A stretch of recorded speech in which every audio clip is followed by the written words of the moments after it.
ele entra dentro da água, ele vira ácido carbônico, e aí ácido carbônico com hidróxido de cálcio, ele reage e forma carbonato de cálcio. Né? Essa formação de carbonato de cálcio, você começa a perder hidróxido de cálcio. E quando você começa a perder hidróxido de cálcio, que é considerado a reserva alcalina do concreto, né? E lembra que eu falei que o concreto protege a armadura por causa da alcalinidade dele? A alcalinidade, então, é o sistema imunológico do concreto armado. Se a carbonatação é a entrada do gás carbônico e que é uma doença que ataca meu sistema imunológico, a carbonatação ele é como se fosse a AIDS do concreto. Então, carbonatação, sim, ele é uma doença muito grave.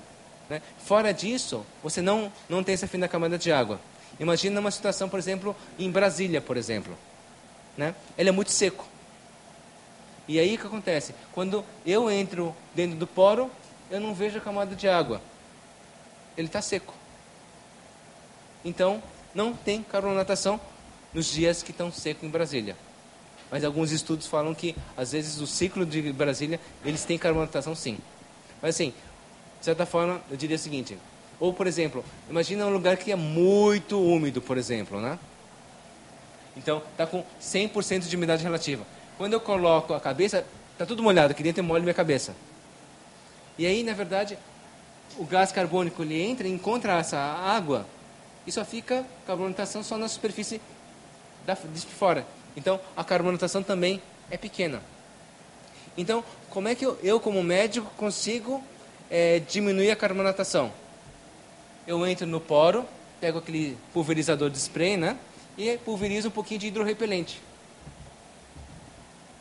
E aí, não se forma essa fina camada de água. E você inibe a carbonatação. Então, uma das coisas importantes é que você precisa entender o mecanismo de doença para que você consiga fazer também as medidas dos remédios que você vai utilizar. E aí, uma coisa importante, o revestimento aqui ele tem que ser, lembra daquela tabelinha que eu falei? Classe 1 até 5 metros, classe 2 entre 5 e 50 metros e classe 3 acima de 50 metros. Especificamente para o gás carbônico, esse revestimento precisa ser classe 3. E aí a coisa começa a complicar. Mas você não tinha falado que ele tinha que ser classe 1 para o vapor de água? Como é que ele pode ser classe 1 no vapor de água e classe 3 para o gás carbônico? Ele pode ser. Essa é a característica disso. Ele é diferente porque o tamanho da molécula de gás carbônico é maior do que do tamanho da molécula da água na forma de gás, ou na forma de vapor. Então, você começa a mexer na microestrutura desses revestimentos, tanto que já tem um quesinho aí de nanotecnologia. Então, por exemplo, revestimentos que antigamente eram considerados impermeáveis, por exemplo, tipo verniz de poliuretano, epóxi, poliureia, né? A gente sempre entendeu que ele não deixava o vapor de água passar. Hoje, com nanotecnologia, você insere moléculas de hidrorrepelente dentro das cadeias de epóxi, poliuretano e poliureia, de tal forma que você consegue que, mesmo pinturas de poliureias, eles sejam abertos à difusão de vapor.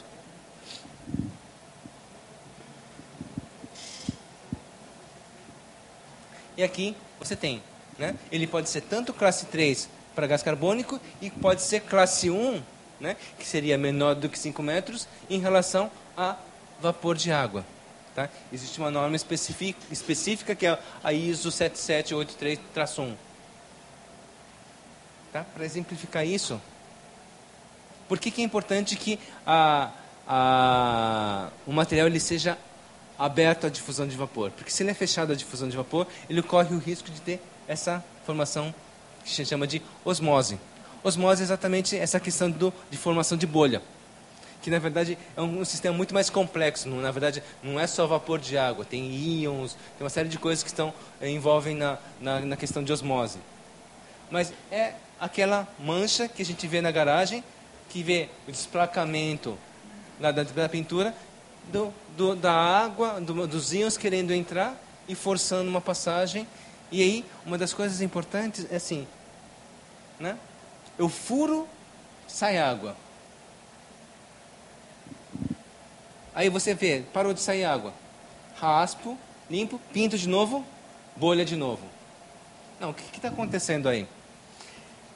Uma coisa importante assim, é uma falta de aderência. E se essa aderência do revestimento concreto for menor do que esse número aqui, 1,5 megapascal, né, você sofre, o risco de ter bolhas é muito grande. Então, você vai ver muitas fichas técnicas que falam o seguinte: a resistência do substrato tem que ser maior do que 1,5 megapascal. Né? Aí você vai entender que a resistência do concreto, de concretos muito baixos, com resistência muito baixa, não dão 1,5 megapascal. Por exemplo, um concreto FCK 15, por exemplo, né?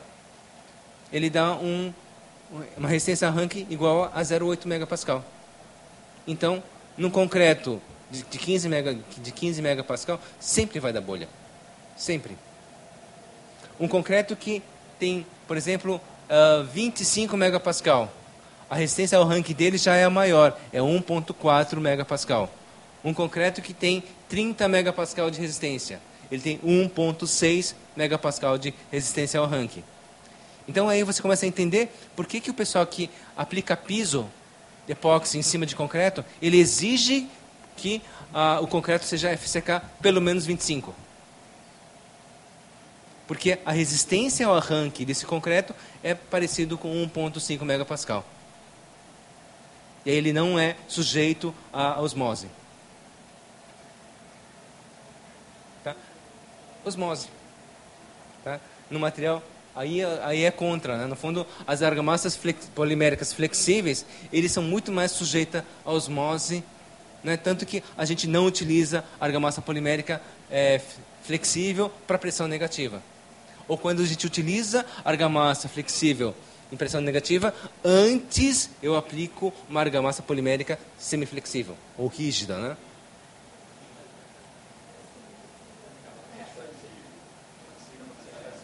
Semiflexível do... Então, assim, por isso que a gente aplica sempre um material que resista à pressão negativa. Tá? Antes de aplicar uma argamassa flexível. Aqui, você tem um revestimento extremamente nobre, é uma poliureia, né? É uma poliureia. E aconteceu o quê? Osmose. Qual que foi o erro do aplicador aí? Na verdade, tem uma cerâmica Gail embaixo. Aí ele falou o seguinte: não, a poliureia ela tem uma aderência muito boa em qualquer substrato. Né? E aplicou, falou assim: vamos economizar a etapa e vamos aplicar direto na cerâmica Gail. Só que quando fez a conta, né, a Gail ela é uma cerâmica bem fechada. Realmente a poliureia gruda, mas a resistência de aderência dele não era maior do que 1,5 megapascal. E aí quando veio o efeito de osmose, soltou. Né? Então, é importante você chegar e fazer o teste de arrancamento. No fundo, seria muito mais prudente ele ter arrancado a cerâmica. O que ele fez? Revestimento de poliureia. Né? Tá correto o P4? Está correto. Resistência ao ataque químico. Só que o controle de umidade, ele estava errado. Ele não tinha... Ele era um revestimento classe 3... Então, ele precisaria ter obrigatoriamente uma resistência ao arranque, né, uma aderência ao substrato de pelo menos 1,5 megapascal. 1,5 megapascal às vezes é difícil de você entender, mas ele equivale mais ou menos o seguinte: 1 megapascal equivale a 1000 metros de coluna d'água.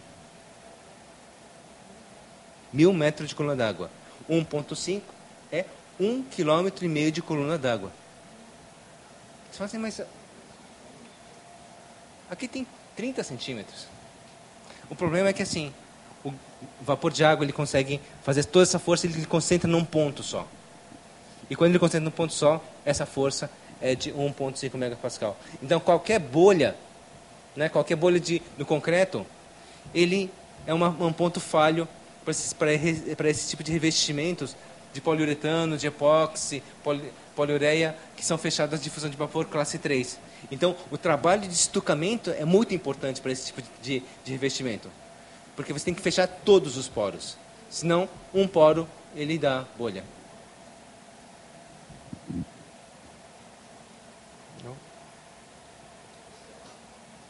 Então, uma coisa importante. Você tem duas opções. Né? Sempre. Ou trabalha com revestimento classe 3, que você tenha certeza de que você fez todo o estucamento e que a aderência dele é maior do que 1,5, que consegue sobrepor a resistência do material, ou que esse revestimento seja classe 1, que ele permite a passar. Porque se você não tem nenhuma dessas situações, ocorre isso. Ocorre a bolha. Tá? De novo, é melhor classe 1 ou classe 3? Não. É uma decisão do médico. Às vezes, porque assim, normalmente, em resistência química, esse é melhor do que a argamassa polimérica. A argamassa polimérica tem a fraqueza em relação à abrasão. Ele tem uma fraqueza em relação ao ataque químico, por exemplo. Ele não consegue, assim, geralmente a faixa da argamassa polimérica é substância de pH de 5 a 12, mais ou menos. Menos ataque ácido, ele é muito fraco. Então, você precisa especificar produtos que realmente consigam ser classe 3 ou ter uma resistência química maior, mas você precisa ter essa certeza de que você teve uma aderência maior do que 1,5 megapascal. Normalmente, o que se especifica aqui entre o substrato e um revestimento classe 3 é uma argamassa que a gente chama de argamassa híbrida de cimento e epóxi. Então, ele é metade cimento e metade epóxi. E você faz um estucamento antes de aplicar um revestimento classe 3. E aqui a gente tem uma argamassa polimérica. Tá? A argamassa polimérica, ele tem assim, a gente fez uma medida de uma argamassa polimérica. A resistência a gás carbônico, o número que apareceu foi 600 metros. Legal. Né? Eu precisava que ele fosse maior do que 50 metros. Então, ele é classe 3, ele não permite a entrada do gás carbônico, né? Então, ele é um material que não vai deixar a anticarbonatação. Agora, se eu fizer a mesma medida com vapor de água, deu 60 centímetros. Então, ele é menor do que 5 metros, então ele é classe 1 e permite a difusão de vapor. Né? Uma das coisas interessantes é o seguinte: do mesmo jeito que eu fiz essa regrinha de 3, eu posso fazer uma regrinha de 3, né, desses 2 milímetros de argamassa polimérica com o Mi em relação ao gás carbônico do concreto. Ele vai me dar um número que 2 milímetros dessa argamassa polimérica flexível, ele é equivalente a 81 centímetros de cobrimento de concreto. Tá? Esse tipo de trabalho, assim, ainda não dá para colocar isso em termos de norma, por exemplo, né? Mas assim, a gente já utilizou esse tipo de argumento, por exemplo, em obras que tem lajes, por exemplo, de garagens, né? Que você tem baixo cobrimento ou nenhum cobrimento, né? A pessoa encosta a armadura na laje. E aí é muito mais fácil você aplicar 2 milímetros de argamassa polimérica flexível, que tenha esse Mi, né, esse valor, do que se ficar aplicando 3 centímetros de cobrimento ou de concreto projetado ou de argamassa projetada, por exemplo.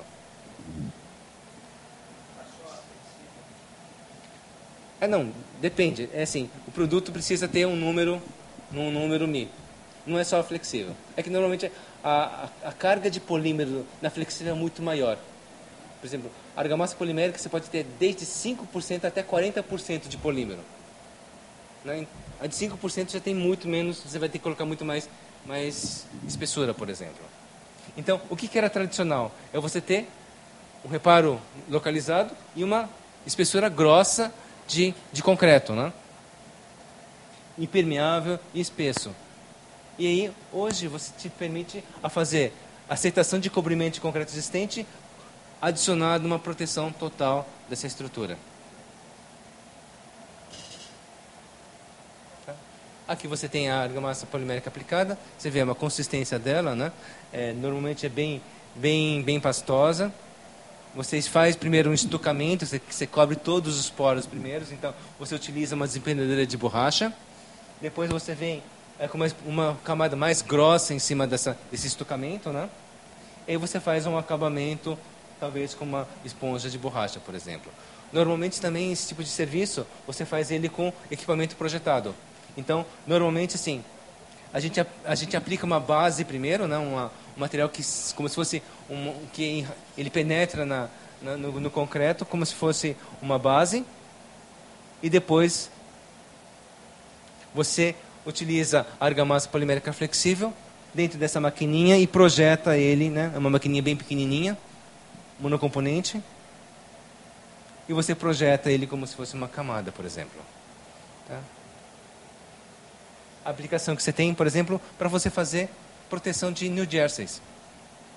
Né? Você faz manutenções que são proteções que são fáceis de fazer manutenção. Tá? Aí você pode fazer isso, estender isso para uma ponte, por exemplo. Porque a ponte é uma estrutura que tem uma movimentação muito grande. Você pode utilizar isso também dentro de túneis, que é uma área que tem bastante carbonatação. Então, você utiliza a argamassa polimérica flexível não só para impermeabilização, mas como proteção contra carbonatação. Tá? Então, você pode esticar isso para silos, né? Você pode esticar isso para chaminés. Como ele é material, é basicamente um misto de polímero e cimento, ele tem uma resistência muito grande à temperatura. A gente fez uma dessas lá em Patinga. A Guiara especificou lá no chaminé.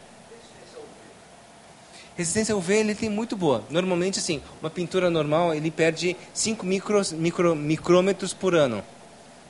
Essas aramassas poliméricas flexíveis praticamente não perde nada, porque o próprio grão de cimento ele protege o polímero. Aqui pipe hacks, por exemplo, né? A vida útil, na verdade, eu diria o seguinte: vai depender o quê? Basicamente da doença que você está preponderante.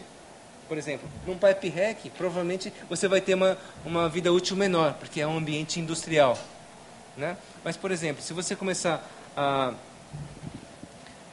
assim, numa impermeabilização normal, a gente tinha estimado ele em 8 anos, mais ou menos, né? Aqui, por exemplo, edifícios arranha-céus, por exemplo, né?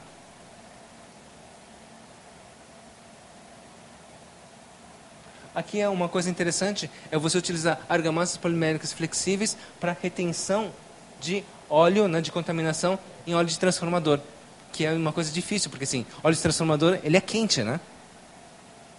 E aí você pega um epóxi, você pega um poliuretano, às vezes ele não consegue ter essa resistência à temperatura. Aí você utiliza uma argamassa polimérica flexível. E aí, tipo, piscinões para contenção de água de chuva, obras hidráulicas, por exemplo, né? E vai indo. Tá? E a última coisa que a gente vai falar é da lei de Murphy, né? Eu sempre gosto de falar da lei de Murphy, porque na verdade faz parte da questão de por que a gente tem que fazer manutenção. Porque a gente não sabe o que vai acontecer. Ou, na verdade, o que Murphy fala é o seguinte: se vai ter uma pequena falha se alguma coisa pode dar errado, ele vai dar errado. Só que Murphy, ele não era uma pessoa qualquer. Ele era um capitão da Força Aérea Americana envolvido no programa espacial. Ele era um cara inteligente. Então, na verdade, o que ele sempre fala, né? É que você tem que ter sempre um plano B. Você tem que ter sempre um plano de resistência, redundância, por exemplo. Aqui, a gente começou a palestra, né?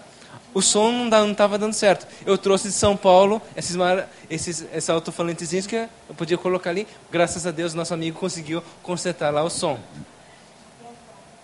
Mas assim, além da gente como médico projetar sistemas de fácil manutenção, a gente tem que projetar sistemas que são robustos, né? Eles tenham sempre normalmente o que a gente fala, ele precisa obedecer sempre 2 princípios. Né? Então, por exemplo, eu tenho a argamassa polimérica, eu posso colocar um hidrorrepelente antes, por exemplo. São 2 sistemas de barreira. Uma barreira de hidrorrepelente e uma de película. Né? Quer dizer, é sempre pensar em sistemas plano A, plano B. E é o que acontece na aeronáutica. Né? Na aeronáutica você tem um piloto e um copiloto. Por que eu tenho um copiloto? Porque pode acontecer alguma coisa com o nosso piloto. E acontecer, quanto maior a responsabilidade que são os passageiros do avião, né, maior é a preocupação que a gente tem que ter.